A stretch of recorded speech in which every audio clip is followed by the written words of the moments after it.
कहानी की शुरुआत सेवेंट नाम के आदमी से होती है। इसके पास सुपर पावर होती है। यह अपनी पावर का इस्तेमाल दूसरों के लिए नहीं बल्कि अपने फायदों के लिए किया करता है। इसको आर्मी के द्वारा गिरफ्तार किया गया था जिससे इनको कई सालों की जेल हो गई। लेकिन अमेटा नाम की ऑफिसर इन सभी कैदियों को एक ऑफर देती है, अगर मैं जैसा कहूंगी तुम वैसा करोगे तो तुम्हारी सजा 10 साल कम हो जाएगी। उनमें से ज्यादातर लोग एक्सेप्ट कर लेते हैं और कुछ मना कर देते हैं, लेकिन मना करने वालों के पास कोई दूसरा रास्ता नहीं था। अमेंडा उन्हें मेंटली टॉर्चर करके अपनी टीम में शामिल कर लेती है। वो 10 लोगों की टीम बनाती है और इस टीम का नाम रखती है टास्क फोर्स एक्स। इस टीम में शामिल थे रिक फ्लैश जो एक मिलिट्री ऑफिसर था, हार्ली क्विन जो एक मनोविज्ञान थी, ब्रूमब्रेम जो अपने ब्रूमब्रेम को एकमात्र हथियार की तरह इस्तेमाल किया करता था, सेवेंट जिसके निशाने से कोई नहीं बच सकता, विसल नाम का एक अजीब सा जानवर होता है और टिड्डी नाम का एक लड़का जो अपनी बॉडी पार्ट को अलग कर सकता था, ब्लैक गार्ड और जेबलिन थ्रो जो अपने दुश्मनों को एक भाले से मारता था। इतने खतरनाक क्रिमिनल को खुला छोड़ना काफी रिस्की था, इसलिए अमेंडा ने इनके सिर के अंदर बॉम्ब फिट करा दिया। अगर कोई भागने की कोशिश करे तो अमेंडा उसे मार सके। अमेंडा अपने मिशन के बारे में बताती है। कार्मोनस्टीन आइलैंड पर हरेरा फैमिली पिछले 100 सालों से रहा करती है, लेकिन पिछले हफ्ते सिल्विया लूना नाम के आदमी ने अपनी चालाकी से उस आइलैंड पर कब्जा कर लिया और पूरे हरेरा फैमिली को बीच बाजार में लटका दिया। और सिल्विया लूना अमेरिका से नफरत करता है और हमें दबाने के लिए वो किसी भी हद तक जा सकता है। हमें उस आइलैंड पर एक सीक्रेट लैब को डिस्ट्रॉय करना है जहाँ पर वो लोग एलियन पर टेस्ट करके एक एडवांस वेपन बना रहे हैं। टास्क फोर्स एक्स अपने मिशन के लिए निकल जाते हैं। आइलैंड के पास पहुंचकर वो सभी समुद्र में छलांग लगाते हैं, लेकिन किसी को यह नहीं पता था विसल तैर नहीं सकता। उसकी मिशन से पहले ही मौत हो चुकी थी। वो सभी अपने वेपन को लोड करते हैं। यहाँ हमें पता चलता है ब्लैक गार्ड दुश्मनों का खबरी था, इसलिए बहुत सारे सोल्जर्स वहाँ पहले से ही उनका इंतजार कर रही थी। ब्लैक गार्ड उन्हें कहता है मैं तुम्हारे साथ हूँ, इस मिशन के बारे में मैंने तुम्हें बताया था। लेकिन सोल्जर सबसे पहले उसी को ही मारते हैं। अमेंडा उन सभी को कहती है यह मिशन रुकना नहीं चाहिए। टेडी अपने पावर का इस्तेमाल करता है जो उनके किसी भी काम नहीं आता और धीरे धीरे सभी मेंबर्स मारे जाते हैं। सभी को मारा देख सेवेंट बिल्कुल डर जाता है और भागने लगता है। अमेंडा उसे चेतावनी देती है, वो उसकी बात नहीं सुनता है, इसलिए अमेंडा उसके सिर पर लगे बॉम्ब को एक्टिवेट कर देती है जिसके फटने से वो भयानक मौत मारा जाता है। जेवलिया मरते वक्त अपने भाले को हार्ली क्विन को दे देता है। अब उसकी टीम में हार्ली क्विन,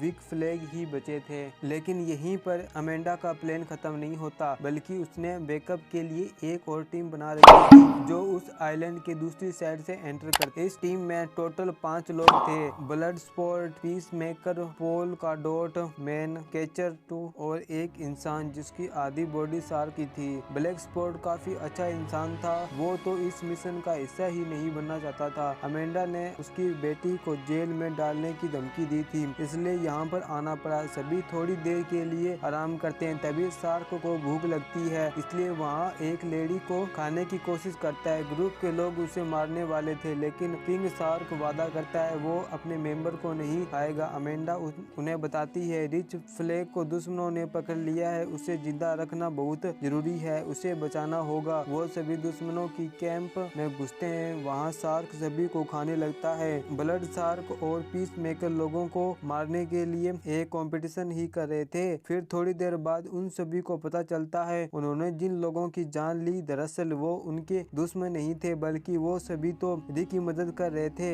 एक लड़की जो अपने दोस्तों की मौत पर काफी ज्यादा गुस्सा थी, लेकिन रिक उसे जैसे तैसे शांत कराता है। यहाँ से सीन शिफ्ट होती है। हमें एक लैब में थिंकर नाम का साइंटिस्ट सिल्विया लूना को स्टारफिश एलियन के बारे में बताते हैं जिसके शरीर से निकलने वाले छोटे छोटे स्टारफिश ह्यूमंस ब्रेन को कंट्रोल कर सकते हैं। हार्ली क्विन उन लोगों ने बंदी बना लिया था, उसे नए कपड़े दिए जाते हैं और उसे सजाकर सिल्विया लूना के सामने पेश किया जाता है। ऐसा इसलिए किया जा रहा था क्योंकि हार्ली भी अमेरिका से नफरत किया करती थी। सिल्विया हार्ली से कहता है वो उससे शादी करना चाहता है, अब वो वेपन हमारे पास है, हम उसकी मदद से अमेरिका पर राज करेंगे। हार्ली की बातों से कोई भी फर्क नहीं पड़ रहा था जब वो कहता है इस जंग के अंदर बूढ़े बच्चे जवान सब मारे जाएंगे। हार्ली उसे शूट कर देती है क्योंकि वो बेगुनाह लोगों लोगों की जान नहीं लेती थी। गन की आवाज सुनकर वहाँ पर आर्मी आ जाती है जो हार्ली को गिरफ्तार कर लेती है। यहाँ पर सीन शिफ्ट होता है। वहीं दूसरी तरफ टास्क फोर्स एक्स आगे बढ़ रही होती है। पीस मेकर डॉट मैन से थोड़ी दूरी बनाने के लिए कहता है क्योंकि बार बार उसकी बॉडी पर खूबसूरत कलर डॉट आ रहे थे जो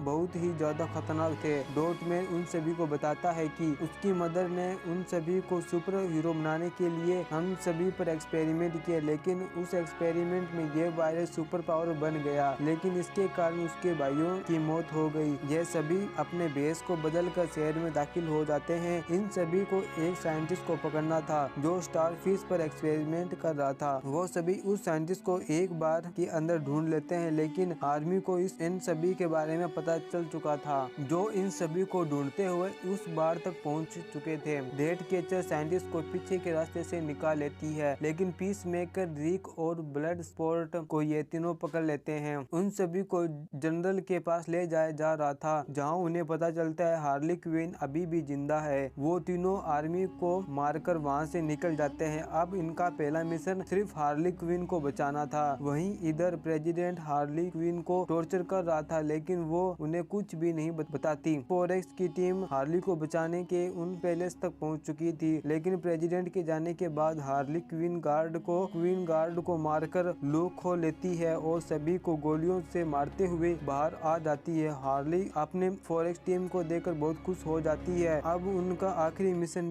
रह गया था, वो था उस लैब को डिस्ट्रॉय करना। साइंटिस्ट सोल्जर्स को गन पॉइंट पर उन्हें अंदर जाने में मदद करता है। उनकी पूरी टीम अंदर जाकर अलग अलग डिवाइड हो जाती है। ब्लड स्पोर्ट, पीस मेकर और शार्क बिल्डिंग में बॉम्ब लगाते हैं। बाकी सभी उस प्रोजेक्ट को डिस्ट्रॉय करने जाते हैं। साइंटिस्ट उन सभी को उस लैब के अंदर ले आता है जहां पर हमें दिखाया जाता है स्टारफिश इंसानों के चेहरे पर चिपके हुए हैं। वुमेन की बॉडी पार्ट को कटा हुआ उन पर एक्सपेरिमेंट किए जा रहे थे। वो साइंटिस्ट उन्हें बताता है कि यह एक्सपेरिमेंट पिछले 30 सालों से किया जा रहा है। यह स्टारफिश एलियन सबसे पहले अमेरिका में मिला था, लेकिन वो लोग इस एक्सपेरिमेंट को अपने देश के अंदर नहीं करना चाहते थे, इसलिए उन लोगों ने इस एक्सपेरिमेंट को इस आइलैंड पर भेज दिया और छुपकर इसे फंडिंग देते रहे। इसका मतलब यह था इस एक्सपेरिमेंट में अमेरिका भी शामिल था, जिसको छुपाने के लिए अमेंडा इस सच्चाई को बाहर नहीं आने देना चाहती थी, इसलिए उसी ने ये पूरा मिशन तैयार किया था। जब रिक और फ्लैग को ये पता चलता है अमेरिका ने इतने सारे लोगों की जान ली, वो इमोशनल हो जाते हैं और यह डिसाइड करते हैं वो इस सच्चाई को पूरी दुनिया को बताएगा। वो कंप्यूटर से हार्ड डिस्क निकाल लेता है जिस इस एक्सपेरिमेंट की सारी डिटेल थी। तभी वहाँ पीस मेकर आता है जो रिक